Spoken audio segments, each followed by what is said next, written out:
All right. Hello, everyone. A very good afternoon. So today we are going to talk about one of the most exciting echo topics, I should say, which is basically echo assessment of aortic stenosis. We're going to keep this a little interactive, not as much. So please chime in and, we'll keep this interesting and learn a little bit about aortic stenosis. And you all know me. I don't want to introduce myself, but again, for the online audience, my name is Dr. Shabrolu. I'm one of the cardiac imagers here with special interest in echo, and my favorite topic, of course, a little bit about aortic stenosis. So sadly, I don't have any disclosures, but a special thanks to Dr. Zogby and Dr. Faza for some slides. And again, for our live stream audience, please don't forget our DeBakey Institute for Cardiovascular Education and Training, which really has most current updates in cardiovascular sciences. Fellows, your favorite slide, I would say.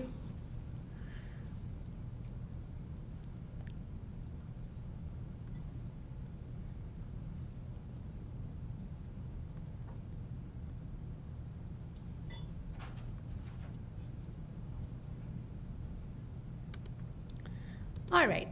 So of course, we are going to base this whole discussion on our guidelines, right? So how can we not talk about our ASC valvular aortic stenosis guidelines from 2009 and the most updated version in 2017. But again, I'm sure there are going to be more updates in the nearest future with another update from ASC as well. Let's look at a quick outline, right? So very important, guys. As you all know, I'm a huge fan of anatomy and embryology, which really plays a key role in understanding, the big picture as well. So we'll delve a little bit into that. We'll delve a little bit into causes, anatomic presentation, a little bit more on valve anatomy and how do we really use that for assessing severity of aortic stenosis. And finally, what are the updates in 2026, right? And of course, it's a ambitious agenda, but I'll definitely try to keep it as brief as we can. Of course, I can't stop. I am being a Jeopardy enthusiast. I had to put one slide at least for this favorite one. What do you think when you see this? Of course, this is aortic stenosis. Hyde syndrome, that's perfect. All right, guys. So I think aortic stenosis, intestinal angiodysplasia, and acquired von Willebrand syndrome, Hyde syndrome. Again, another reminder how aortic stenosis is not just an isolated cardiac disease, right? How about this one, guys? Let's see if you get this. Oh, did I give away the answer? So how do you calculate aortic stenosis based on these numbers? We have our interventional fellows here.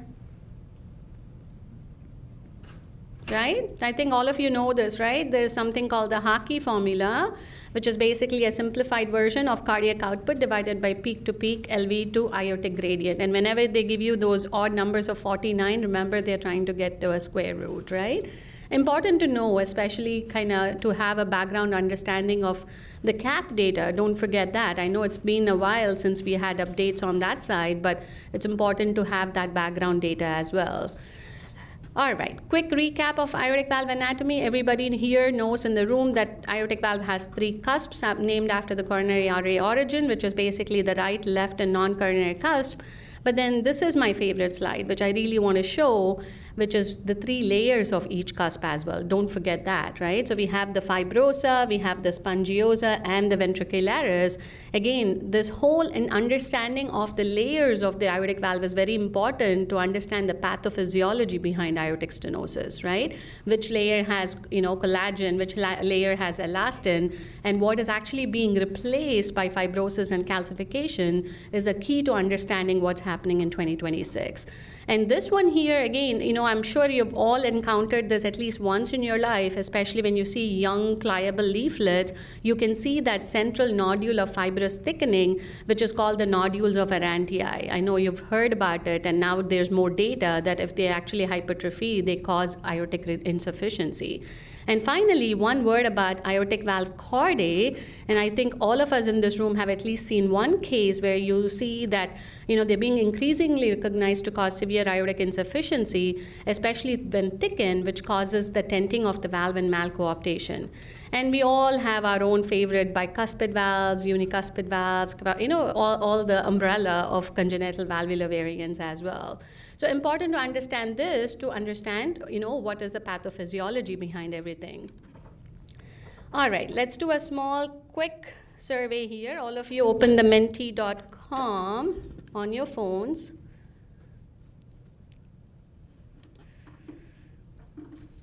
I'll give you the code here, which is 3510-0016. So I repeat, it's 3510-0016. So let's start with our first question, which is like, how long do you think we have known aortic stenosis for? Ooh, I see it 300 years.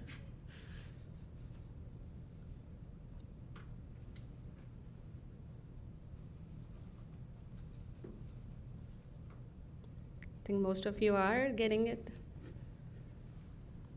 right. I think all done. I think all of you. All right. Can you imagine? 1663 was first described as ossified and united so closely that the end of the little finger cannot be introduced.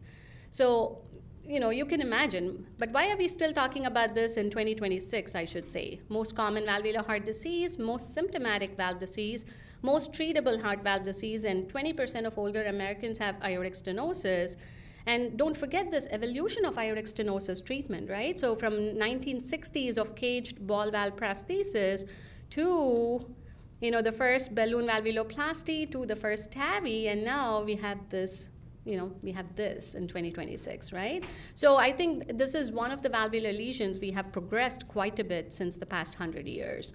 Again, don't forget these iconic images in medicine, right? So this classic one by Ross and Braunwald in 1968 was the first ever one to demonstrate data in symptomatic AS showing how average survival is 5 years after onset of angina, 3 years after syncope, and 2 years after heart failure, right? And why are we talking about this? Even in 2026, symptoms remain the key element in decision making, right? And you all know how we have a lot of data, and this paper again here suggests, it's one of the largest number of patients in AS, who have confirmed that, untreated aortic stenosis, despite severity, is, bad mortality. I think we really do not, need more data to show that earlier intervention, which I think is the biggest paradigm shift in 2026, is going to be the key in future.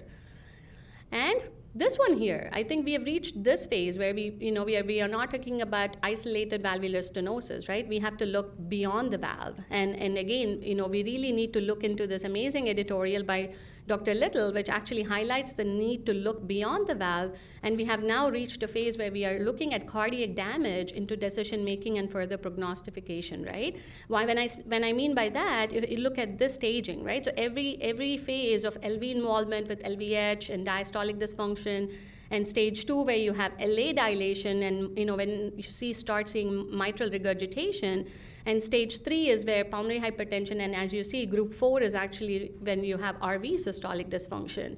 So, and if more than one criteria is present, the hazard ratio goes up. And again, all this confirms that everything is related to increased all-cause mortality no matter what we are dealing with, right?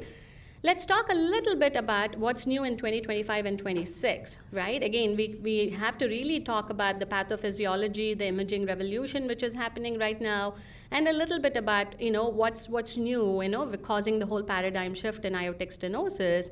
And I think this, is very important because even if you think about pathophysiology in 2026, more and more data is showing that it's not like a passive process like we thought about, right? It's actually an active inflammatory process which involves endothelial injury and oxidative stress.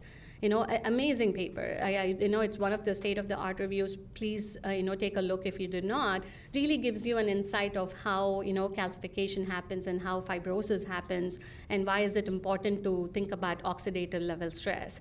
And also, this actually led to that more recent, some hope, I should say, of not just, replacing the valve, where we actually encounter what's called as modifying the valvular disease process, right? So that is this atacicept, which is basically a nitric oxide signaling, agent, which can actually slow the calcification process, right? So some promise going on there. And again, of course, there are all this data which comes into, I think hopefully trials, which come out with some meaningful, intervention. All right. So let's get into the crux of our discussion, which is going to be, well, as you all know, we have all these modalities now in 2026. I think fellows are lucky to have, everything, with the finger click now. But I think who's the prime hero or villain, I should say? Definitely echo, guys, right? All right, so I think let's start with few cases here. Let's talk about case 1. And I'll give you the data. Take 2 minutes to take a look at this.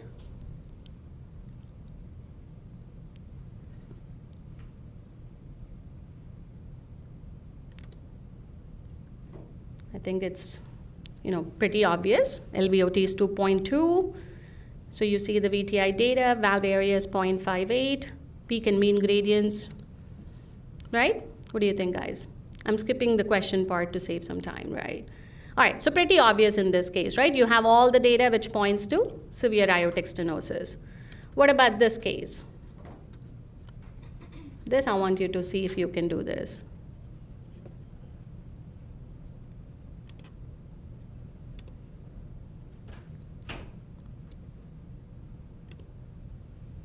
So what do you think is the severity of aortic stenosis, guys?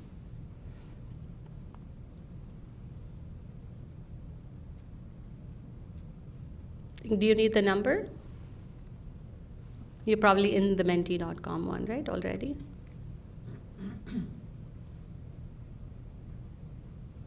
Look at the valve in 2D as well, and look at the short axis of the aortic valve.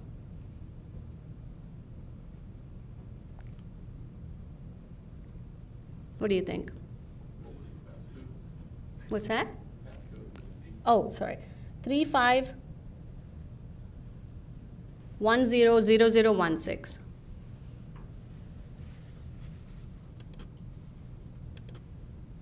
So I know we gave you the data of 0.64. Do you think that's really severe? What do you think about the short axis? Right? Actually not that bad. Exactly. That's perfect. Why? Okay. What do you think is the problem here? Look at that. Right? And look at the body surface area of the patient, right? It's a tall patient with a BSA of 2.42, which means we have underestimated the LVOT. So very important to understand this. So when you really correct the LVOT, look at the data now. So the actual number is 2.3. And when you plug in the numbers, it's actually moderate aortic stenosis, right? So the teaching point of this case is how a small measurement, right, like LVOT measurement, how it's very important in the assessment of aortic stenosis, right? Let's look at another case.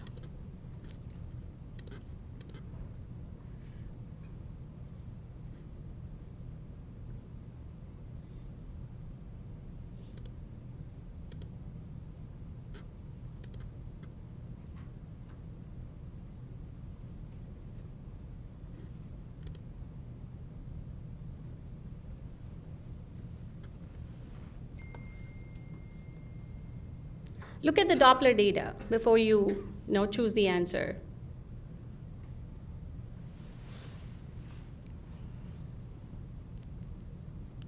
You saw that the valve was pretty calcified, right? And you saw the 2D opening of the valve in the short axis.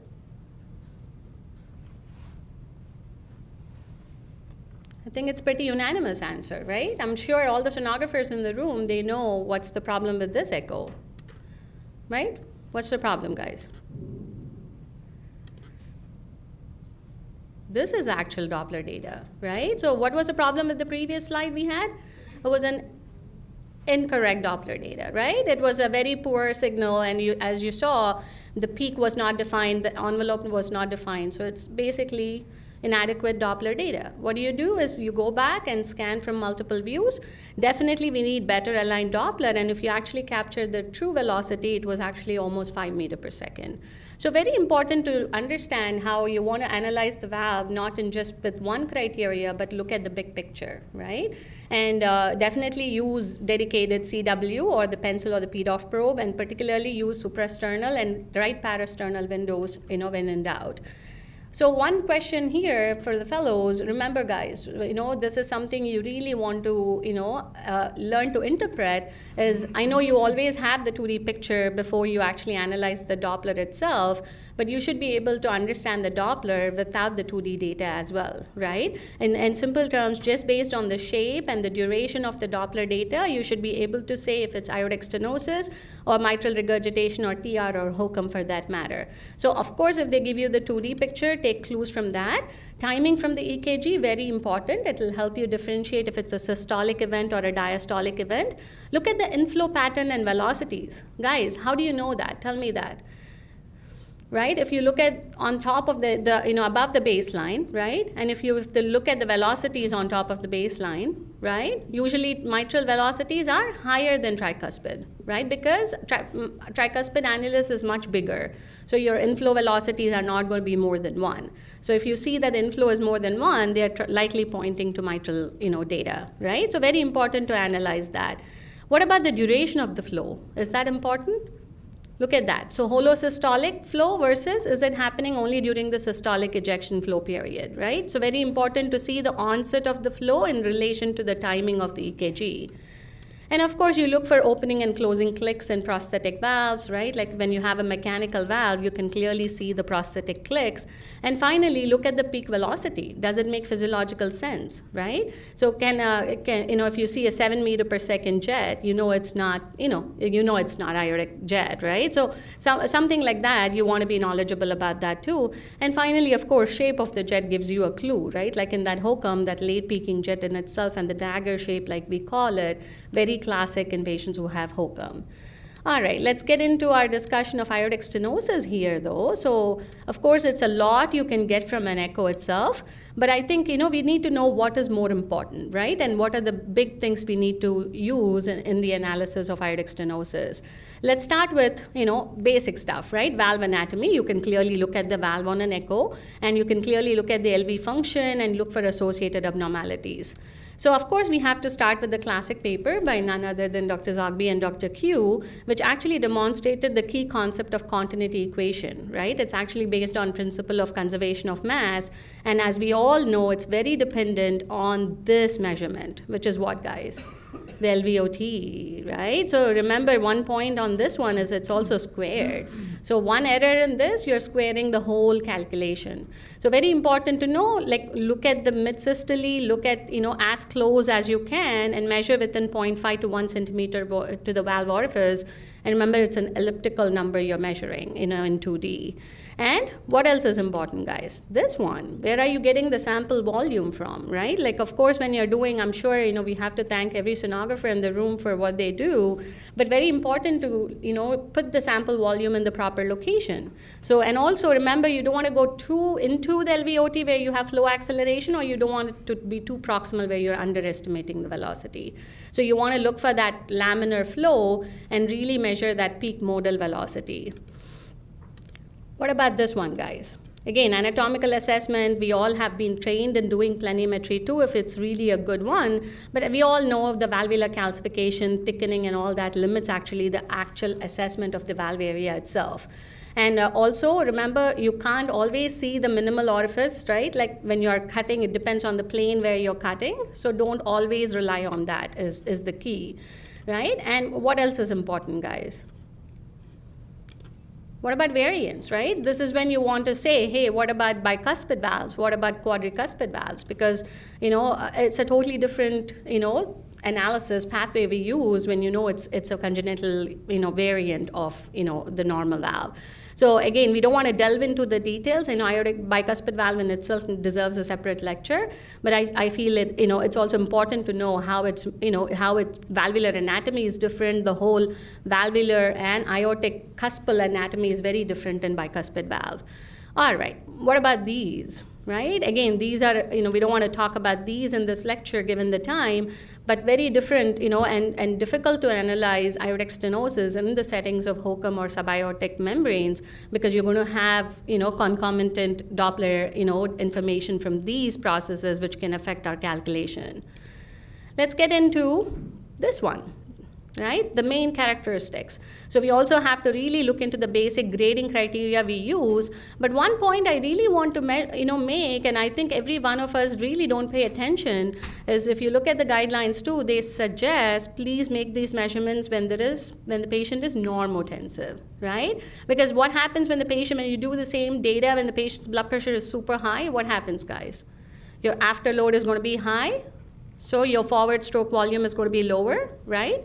And all that is going to affect the trans-aortic gradients, right? So remember that. This is a very important one which we don't pay attention, but as normotensive as we can at least. Analyze, make sure you're looking at the blood pressure when you're doing this data. Let's look at the most classic one, right? The jet characteristics. Of course, this is the most vital component where you measure the peak velocity, and thankfully the mean gradients, the Doppler data and the ultrasound machine does it for us, but that's the key in diagnosing, the severity, right? Very important. What is the caveat though? You remember this whole thing, right? What is this one, guys? What's this called? Bernoulli equation, right? So very important because this is how we derive the gradients from. And if you remember, the delta P is what's more important, right? And again, the V proximal, we tend to neglect it, but when it hits 1.5, you want to use not the simplified one, but the full equation, right? So we technically use 4V squared, but all I'm trying to say is don't forget that the V proximal is important in this equation. What about this one? I think this is the mother of all Doppler findings, like Dr. Zagbi mentions. So if you see this, with increasing severity of aortic stenosis, remember the shape of the jet, right? From a very triangular early peaking to a very more parabolic jet with longer ejection time and late peaking jet, right? Again, so it correlates with our pulsus parvus et tardus, which you measure on the carotid pulse, right? And aortic stenosis, what is that, guys? A delayed opening of the carotid, right? Delayed feeling of the carotid pulse. So very important in, one clinical exam, trust me, sometimes if you're in doubt, just touch the patient's carotid pulse, right? Very, very, relevant, in this era where we are forgetting physical exam. All right, let's quickly move on to this one. I think everyone in this room knows this, right? This is the table which is imbibed in our neurons all the time. But I think, quick recap, more than 4 meters per second and more than 40 of mean, definite criteria for severe AS, right? What about this one? I know we have few exceptions, which we'll talk about, but calculated valve area of less than 1, definitely severe aortic stenosis. But before we move on, we also have this category of very severe now, right, with Vmax of more than 5 and mean gradient of more than 60. And finally, our dimensionless index, which I think is really very helpful when we have, flow limiting parameters, and especially a point less than 0.25 is a very, significant parameter to go in with the severe aortic stenosis. One thing I do want to emphasize is all this classification is when you have normal or high flow conditions. In simple terms, your stroke volume index should be more than 35 ml per meter square. What about this? I'm not going to go into the whole discussion about this, but like we said, what is the cornerstone of all, everything in aortic stenosis? Of course, symptoms, right? So as you all know, these, ACC-HA staging, where you have stage A, which is at risk, B is progressive, and of course the C and D, which are the main ones, right? So you have the C, which is that asymptomatic severe, and D, which is the symptomatic severe. And remember, these are very important, right? Because that's where you really kind of have to pull the trigger and say patient is ready. And, and this again, remember, this one, AVR is definitely the class 1 recommendation for stage D1, C2, and C or D who have other cardiac surgeries. Right, guys? You know this one. All right, let's get into special considerations. What's the first one we need to think about when you think about AS assessment? When you see that, hey, the gradients are not matching to my assessment, or the gradients are not going with your valve area, what's the first thing we need to do? Perfect, right? So did I do it correct? So first is always remember errors in calculation or methodology, especially am I really measuring the LVOT data correct, right? And the Doppler alignment, which we just saw 2 cases where it can really affect the assessment. And what else? Flow conditions. We just talked about that too, right? Is it a normal flow state or a high flow state or a low flow state, right? Because that really affects the calculations as well. And of course, you have high flow state where the valve area is more than 1 and the peak velocity is more than 4, right? You have where you have concomitant AR, you have shunt lesions, and we have all this reversible causes which can cause that. And of course, you have this big one, right? What's that? That's the classical low flow, low gradient severe AS. And again, remember, this is in the context of that stroke volume index cutoff of less than 35. And of course, you have this whole entity of paradoxical low flow, low gradient, where you have the EF is preserved, but your stroke volume index is low. So, and like I just said, obviously, the first definite assessment you want to go back and check is your LVOT measurement. Any focal calcifications in the LVOT, can cause underestimation. And why is it important? We talked about that, right? Because it's squared. So you always want to go back and check your LVOT data. And this one, check LVOT velocity signal for flow acceleration. Remember, are you putting it too much? When you do it too much into the valve, you're going to have that flow acceleration profile. So you want to back off a little bit and look for that laminar flow profile. And finally, remember, don't measure the MR signal, right? Always align, make sure you're not, it is an aortic stenosis signal you're measuring. Let's talk about this one now. What is this one, guys? So classic, right? So we always use, what's the one which we use? Dobutamine, right? So very helpful in assessing is it like really a low flow, low gradient or not. And I think everyone is aware of how we start with 2.5 in these cases. And what's important is this one, right? I want to simply break it down. I don't want to confuse. At any point, if your valve area grows more than 1 centimeter square, now it's severe, right? What about this one? At any point, if you see increase in 20% increase in stroke volume, definitive contractile reserve is present, right?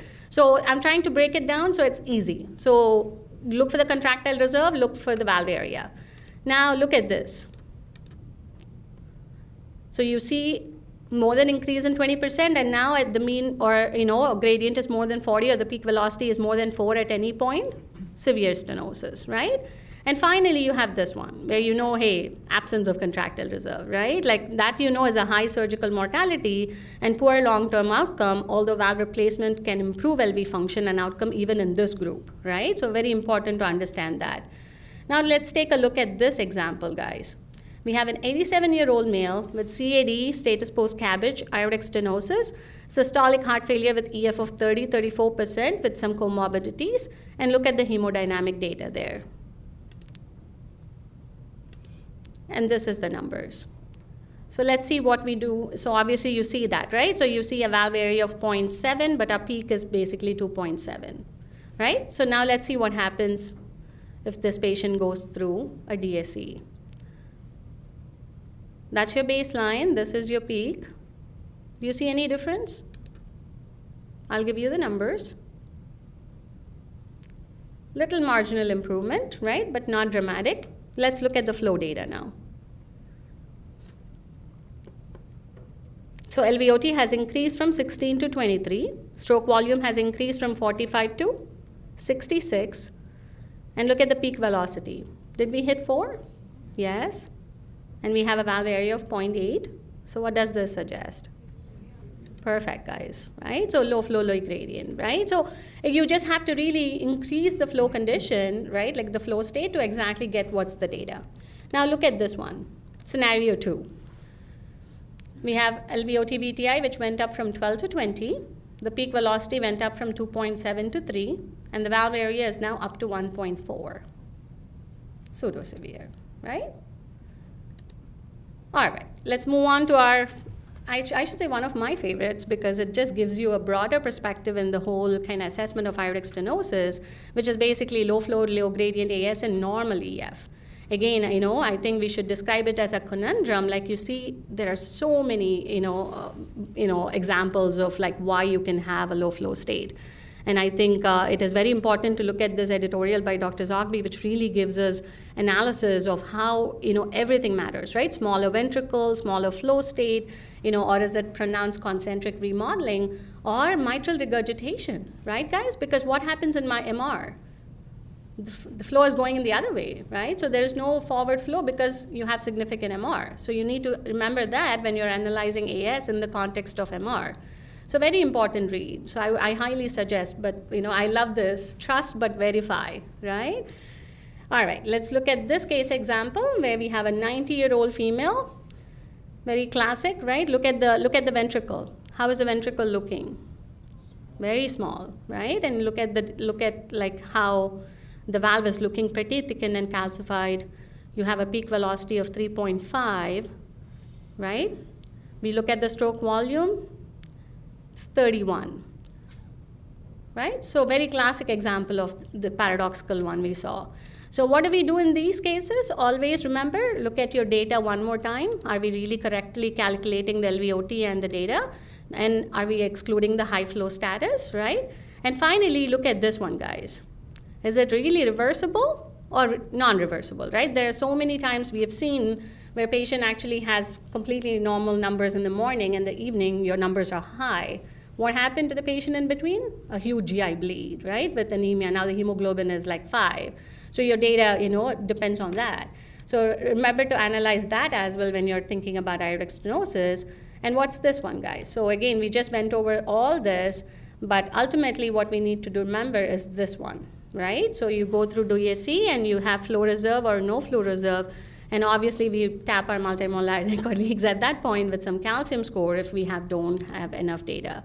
So again, I'm going to leave this to Dr. Nabi, but one thing I really want you to assess is why is it important, right? Like you need to also think about this one, right? The aortic valve calcium score, which we use. And again, in men, we have a cutoff of 2,000, and women, we have a cutoff of 1,300. And one question, I think we talked about this in the lab a couple of weeks ago, how it's very important to understand that whole aortic stenosis pathophysiology is very different in men versus women, right? Women actually have more characteristic fibrosis as opposed to calcification, which is why the cutoff is lower in women. And also, you actually see predominantly fibrotic aortic stenosis in these conditions. So important to think about, hey, calcium score might be low in these patients, although it's still severe. All right, how can we not talk about what other tools we have in echo, right? We have the myocardial strain in aortic stenosis. Again, this data highlights how the GLS cutoff of minus 14.7% is actually predictive of poor survival both at 2 and 4 years. And look at this one. There is this whole concept of aortic stenosis and amyloidosis, right? Very important to know how actually in aortic stenosis, in amyloid patients, AS can progress pretty severely, not because of calcification, but because of amyloid infiltrates within the valve. So it's a very unique concept which we need to understand and how it can actually change our analysis of aortic stenosis in these patients, because you need to think about infiltration of the valve and maybe you need replacement even sooner. What about this one? Diastolic dysfunction in AS, right? Like, you need to find your partner in crime, I should say, but you really need to think about how, like we just talked about it, right? Every stage of myocardial damage adds to the poor prognosis overall. So in here you can see as the diastolic dysfunction progresses, the time of survival decreases. So important to think about the big pictures as well. And of course, we have our artificial intelligence and ChatGPT and other tools to help us kind of integrate everything and kind of give us patient-specific answers too, right? So this is what we are hoping to look in 2026. And what else, guys? Of course, Dr. Nabi is going to take us through all this in a little bit. And remember, you want to do a multi-parametric global assessment as opposed to just basing on one. And also, a lot of scope for these future directions in aortic stenosis. And I don't want to delve into the details, but a lot more to come. Finally, I should say, how can I not show this? I would say echo and Doppler remains the first-line modality for assessment of AS. Attention to details, very crucial, and integration of findings is very important, guys. And stay tuned for updates. All right? Thank you, guys. My second slide will answer this. Very nice, Dr. Bindu. I can close it?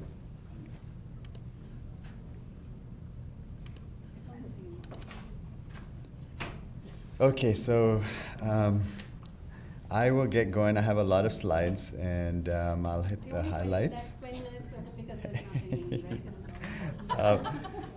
I am going to try to make, this is going to be CMR predominant, but I will definitely throw in some advanced imaging in there as well. So I'll be discussing advanced imaging in aortic stenosis. So this is my comeback to Dr. Shirubulu. This is your normal echo. Echo has challenges too. You can have poor image quality. It can be very difficult to determine aortic valve morphology. You may not be able to always accurately measure LVO flow diameter because you may not be able to see it, or there may be a lot of calcifications present. Sometimes you're just not able to align the Doppler flow parallel to blood flow, as we saw in some of the cases Bindu showed us. And of course, there's a lot of other information that's missing. You don't have information about the myocardium, you don't have information about the aorta, and sometimes we have to deal with discrepant results as well. And that's where all of these fancy tools can come into play and can really help you in your assessment of aortic stenosis. So a lot of my talk is going to talk about MRI specifically, but the way I've kind of framed this talk is we're going to begin with talking about how these techniques can be used for diagnosis and severity assessment. And here, we'll go over the classic, what is the mechanism, what is the severity, and what is the consequences to the myocardium, which will include fibrosis and scarring. We'll also be talking about how we assess the aorta. From there, we'll go on to how you can use these advanced techniques for actually planning for your future upcoming procedure. And then, believe it or not, there is even value in these tests once the patient has received a prosthetic valve, whether it's transcutaneous or bisurgical. So I will hit all of those points. So we know I won't spend too much time here, but CMR has a lot of strengths, specifically its spatial and temporal resolution and its ability for tissue characterization. So when it comes to morphology, obviously with our big, nice spatial resolution, we really can see the valve in great detail.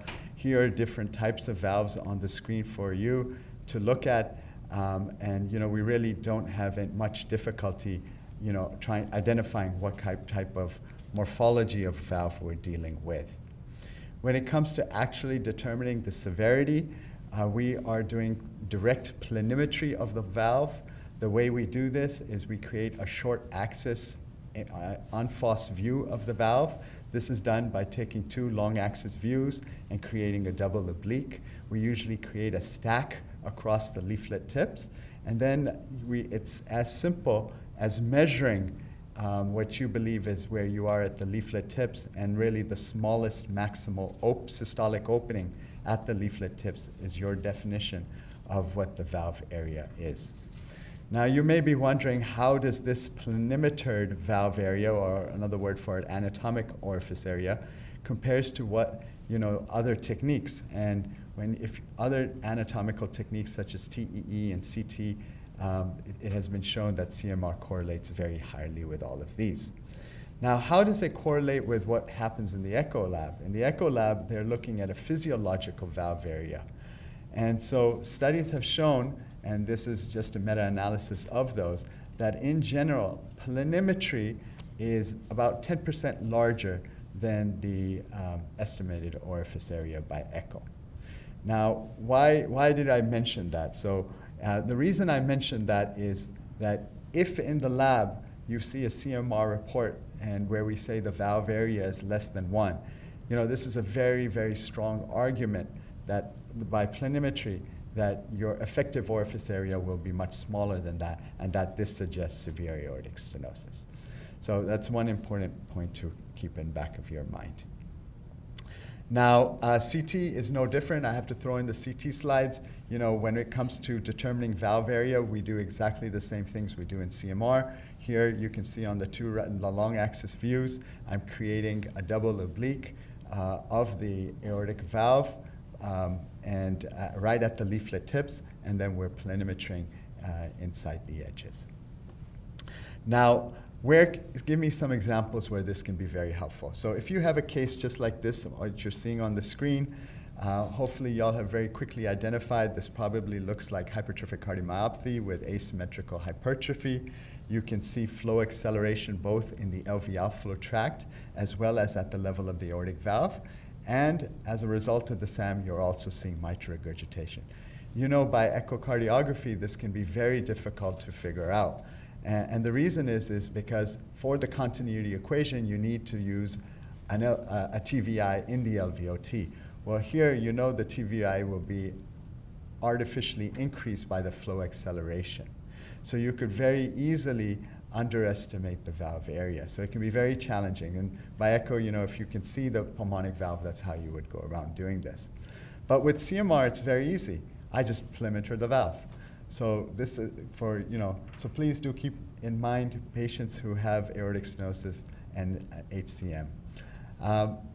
This was a case just from this week, so this is not as uncommon as we believe it may be.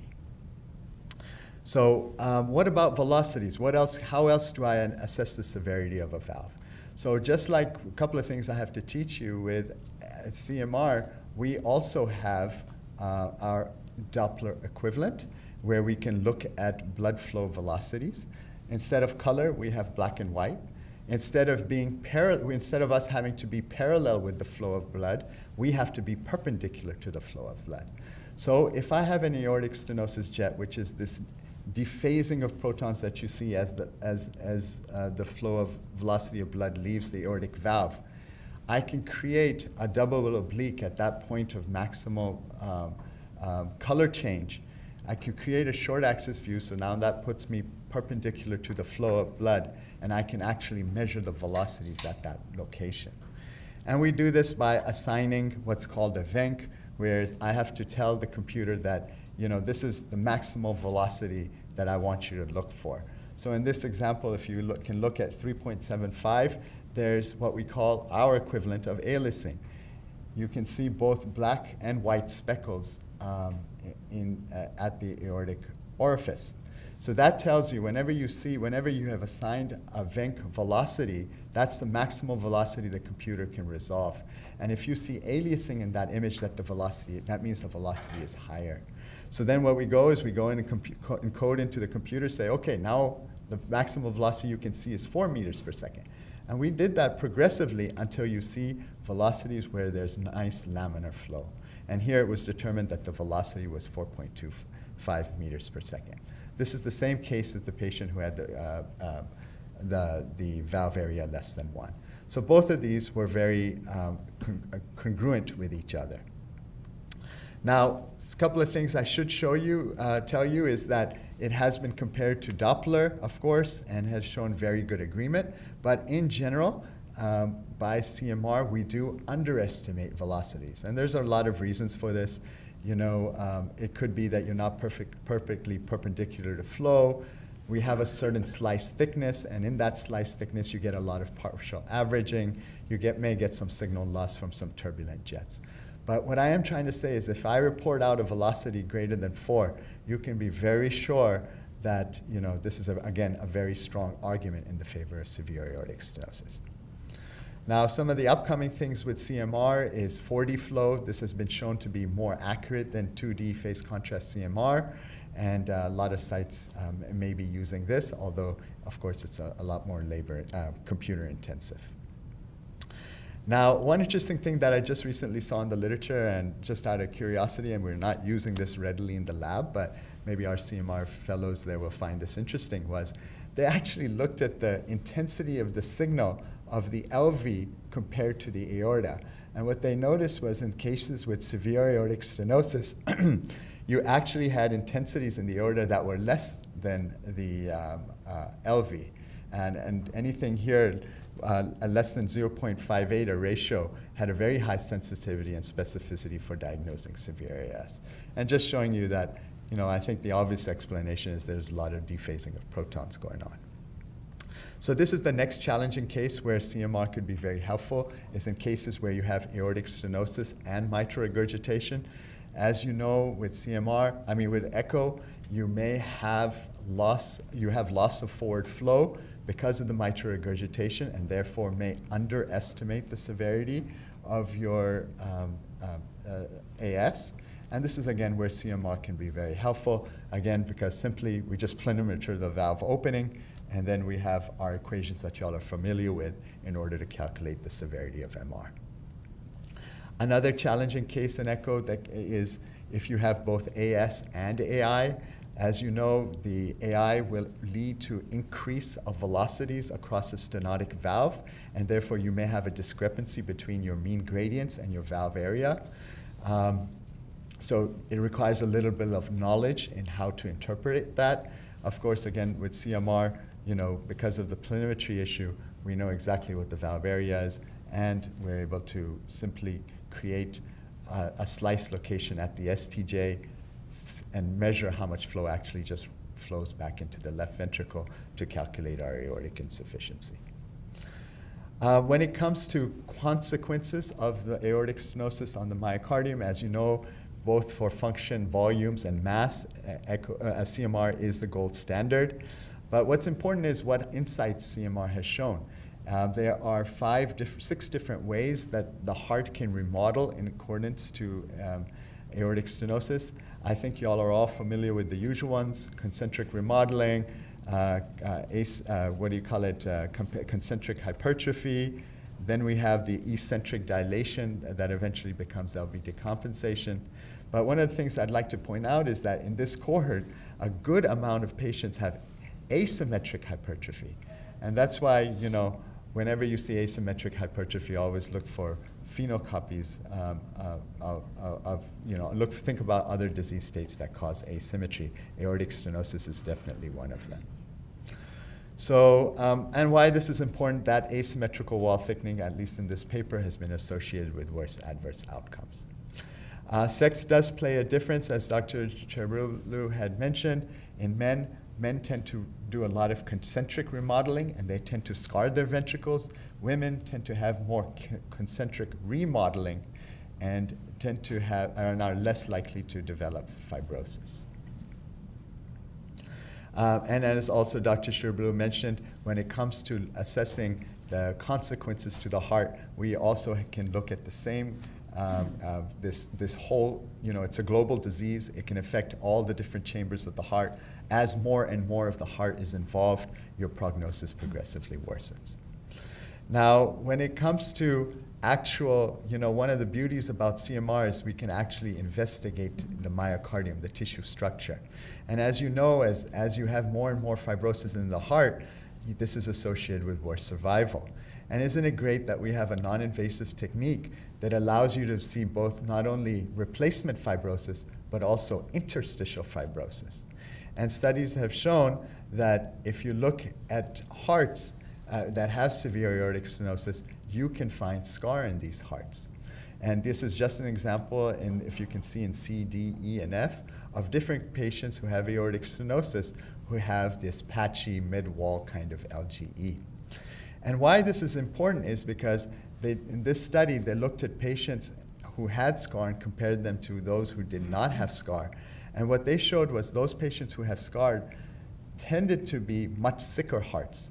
These were patients who had much larger indexed and diastolic volumes. They had a lot more mass. They had lower injection fractions. So this was a sign that this scarring that we were seeing, these were sicker hearts suggesting that decompensation was occurring and leading to this fibrosis. And this study then went on to show that when it comes to prognosis, those patients who have this non-infarct LGE actually have similar prognosis to those patients who have known myocardial infarctions. So having these scars in aortic stenosis is a sign of LV decompensation and portends a worse prognosis. So, and this has really led to a changing in how we think of this disease. I think as you get progressive aortic stenosis, you get cellular hypertrophy. At some time, you outpace your myocardial supply. This leads to, necrosis of cells, the development of interstitial fibrosis, gradual replacement fibrosis, and by that time, you have a very scarred and decompensated failing ventricle. Interestingly, there were 2 studies that have been recently reported, the early TAVR and Evolved, that said, having a decompensating ventricle is not a good idea. What if we were to intervene on with TAVR before the heart got to that stage? So in the early TAVR trial, they took patients who had asymptomatic severe aortic stenosis and randomized them to routine care versus an early TAVR strategy. And in the EVOLVE trial, they took patients who had, again, this scar present, who had evidence of decompensation by troponins or EKG strain. They did CMRs on them. If they saw mid-wall fibrosis, they randomized them to routine care versus early intervention. Both these trials reports have come out. The early TAVR trial was reported as a positive trial in favor of early intervention. However, if you look at the endpoint that led to that positive finding, it was really the reduction of unplanned hospitalization. And that was exactly what was seen in the EVOLVE trial, which was technically a negative trial. That early intervention really did not change prognosis, but what they did note, did not change mortality, but they did note, again, in this trial, similar to early TAVR, that it did lead to a reduction in the incidence of unplanned hospitalization. So low flow, low gradient AS, important topic that Dr. Shiroblu has discussed in quite detail. There are many different causes, as she mentioned, and my main goal is for us is, you have to know the ejection fraction, you have to do your due diligence to make sure that your numbers are correct. But after that, advanced imaging can help figure out whether you have true or pseudo severe AS. If you have a preserved ejection fraction, as was mentioned, we can do a simple calcium scoring, cutoffs in women of 1,200 to 1,300, in men of 2,000, has a very high sensitivity and specificity. We're talking about 85% plus for the detection of severe aortic stenosis. If your EF is depressed, believe it or not, we can also you can consider a test such as dobutamine CMR, where we would give low-dose dobutamine in the lab, and we would see whether there is improvement in the planimetry valve area. Now, of course, you have to be careful of dobutamine in the MRI setting, but this potentially can be done. Another very useful test, also very useful CMR, is the ability to do tissue characterization. Oftentimes, as you know, patients who have intrinsic myocardial processes can have low flow, low gradient, and a perfect example of that is cardiac amyloid. And TAVR studies have shown that those patients who are referred to TAVR, almost 16% of patients can have underlying cardiac amyloid. So your CMR study that you did to determine whether it was true or pseudo can also help you diagnose cardiac amyloid. And the final thing that when it comes to looking at the effects of aortic stenosis on the heart is the aorta. Bicuspid valves are associated with aortopathies. This test is accurate. It's a no radiation test. We can make very accurate measurements of the root and of the ascent, in fact, of the entire aorta, and track this serially should we need to. There's a lot of interest in using 4D flow, but not the purpose of this talk. The next phase of my talk is now you have a patient, you made the diagnosis of aortic stenosis, what's next? Well, these patients, if they're now candidates for these transcatheter devices, CT is now the king when it comes in this arena, and there's a lot of reasons for that. These devices are placed in the aortic root. They got to get to the aortic through the vasculature, so the surgeons need to know, all about the LVOT anatomy, the aortic root anatomy. They need to know the degree of calcification. They need to make sure their catheters can get there safely. They need to know when they deploy these valves that they don't knock off coronary arteries. All of those measurements are a part of our routine TAVR reports, and that you all are very now used to and comfortable with. My job to tell you is, however, some patients do not tolerate CT because of significant creatinine issues. And those patients may very well be good candidates for TAVR planning with CMR. We can make exactly these measurements, and studies have shown very close agreement. In fact, this was one study that was just recently published showing you that how equivalent the pictures can appear in labs that do this well. And when they followed these patients based on their valve sizing and stuff, there was really no difference whether you had successful device implantation, whether you had a CT-guided strategy or a CMR. The next part of my talk is finally, once the patient will go get his valve, there now, as you know, a whole new disease that has started, and that's the disease of having a prosthetic valve. And this is where advanced imaging can also be very, very helpful. One of the things that we can look at now, of course, are look at beneficial remodeling, reverse remodeling. See, there's a lot of CMR studies out there looking at this. And basically what you have to know is that, once a valve has been placed, what we want to see is you want to see reduction in LV hypertrophy. You want to see reduction in interstitial fibrosis. Only thing is, unfortunately, once you have replacement fibrosis, this is an irreversible process. This does affect your prognosis, and that you can see that's that blue line, that will not change. Patients with TAVRs frequently have elevated gradients on these echoes post-procedure. It's important to know why. CT can be very, very helpful. As you know, there's this whole idea of a subclinical valve thrombosis, also known as HALT, or a hypoattenuated leaflet thickening. We have our own categories of how to relate to the interventionalist how severe and significant it is, and how much it has affected the leaflet motion. The more significant it is, with more leaflet motion involved, and with higher gradients and maybe symptomatic patients, those are indications for anticoagulation, and we've seen many cases where the HALT completely resolves. Patients with elevated gradients may have, for other reasons, they can have significant paravalvular regurgitation. As you know, paravalvular regurgitation is associated with worsening prognosis. It can be very hard by echo to, because of the serpiginous course around the metallic structure and the shadowing, it can be very hard to figure out how significant the AI is. It can be very easy with techniques such as CMR. All we do is prescribe a single plane across the STJ junction, look at how much blood is coming back, and we can give you an accurate volume. And this is just studies showing that, AR at post-TAVR is not a good finding. And finally, these patients can get infected. Infection can be very life-threatening in these patients.